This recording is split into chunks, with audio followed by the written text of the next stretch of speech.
Have you heard about Berevesnik? It's not a character from a spy movie, but a real-life Russian project that's been making headlines. A nuclear-powered cruise missile. Yes, you heard that right. A missile with a tiny nuclear reactor on board. The official name is 9M730 Berevesnik, which means Petrel in Russian, a seabird known for flying far and wide. NATO has its own code name for it, SSCX-9 Skyfall. Sounds dramatic, right? But what exactly is this weapon, and could it really be the game changer some claim it is? Let's dive in and separate the facts from the fiction. The idea of a nuclear-powered missile isn't actually new. Back in the Cold War, the United States had a similar project called Project Pluto.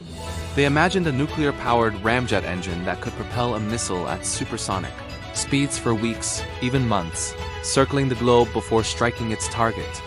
The concept was terrifying. A missile that could fly low to evade radar, stay airborne indefinitely, and then drop multiple nuclear warheads. However, the project was eventually canceled in 1964. Why? It was considered too provocative, too dangerous, and frankly a bit mad. The potential for an accident, releasing radioactive material into the atmosphere, was a massive risk. Plus, the development of intercontinental ballistic missiles, or ICBMs, offered a more reliable way to deliver warheads. So the idea was shelved. Fast forward to 2018. In his State of the Nation address, Russian President Vladimir Putin unveiled a series of new superweapons, and among them was the Berevesnik. He presented an animation showing a cruise missile with seemingly unlimited range, capable of weaving around missile defense systems to strike anywhere on the planet. The core concept is that a small nuclear reactor heats air as it enters the engine, creating thrust.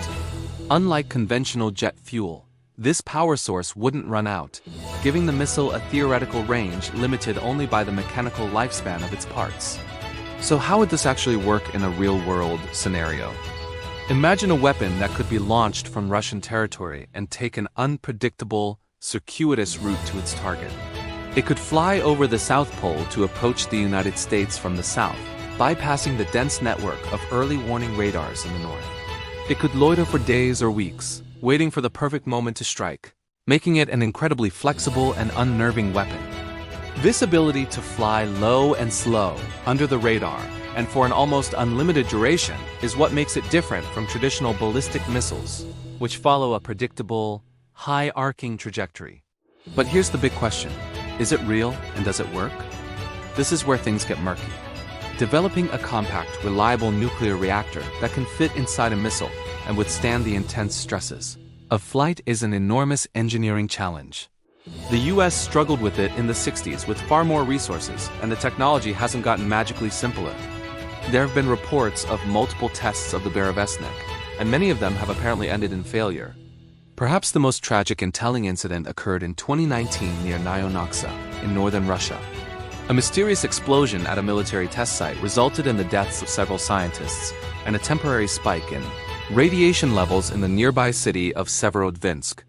While Russian officials were tight-lipped, many international experts believe this accident was linked to a failed test of the Berevesnik's nuclear propulsion system. This incident highlights the immense danger involved. A successful weapon is one thing, but a weapon that could accidentally irradiate your own country during testing is another problem entirely. These challenges miniaturizing the reactor, ensuring its safety, and making it reliable are monumental hurdles. So if it's so difficult and dangerous, why is Russia pursuing it? The answer likely lies in the strategic balance of power. For decades, the United States has been investing heavily in missile defense systems, like the ground-based mid-course defense system designed to intercept incoming ICBMs. From Russia's perspective, this threatens to undermine their nuclear deterrent. If the US believed it could shoot down most of Russia's missiles, it might be tempted to strike first in a crisis. Therefore, weapons like Berevesnik are seen as a response. They are designed to be uninterceptable by current or future defense systems.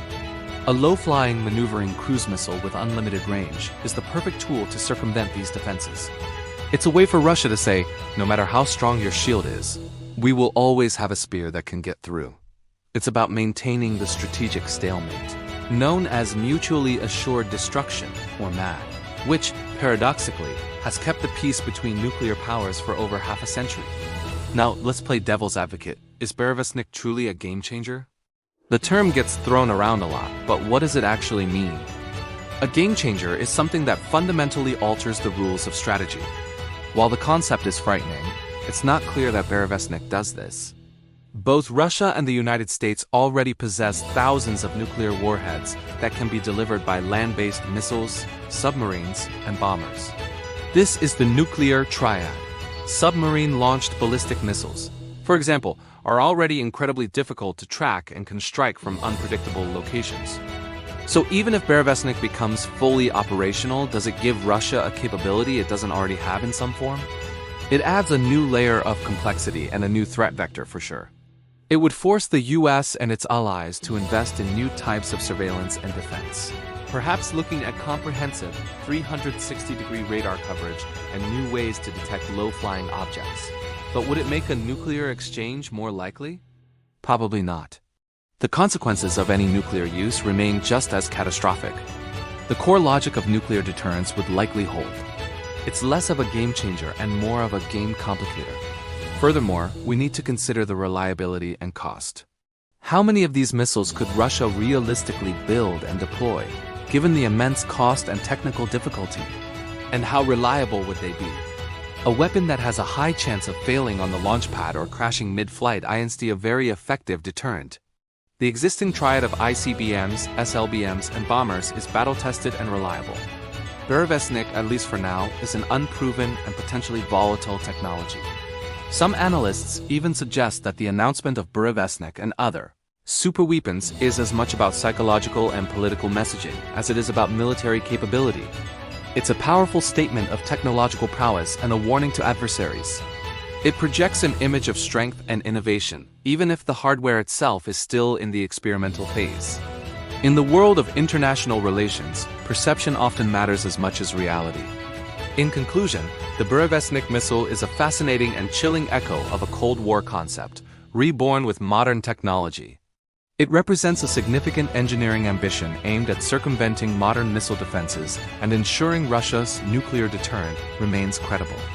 However, its path to becoming a reliable operational weapon is fraught with immense technical challenges and grave safety risks, as the tragic accident in 2019 demonstrated. Is it a game changer? While it would certainly complicate defense planning and introduce a new, unnerving threat, it doesn't fundamentally alter the grim reality of nuclear deterrence. The existing arsenals of both major powers are already more than sufficient to ensure mutual destruction. Instead, Berevesnik is better understood as a move in the long-running strategic chess game between global powers. A move designed to counter advancements in defense technology and send a strong political message.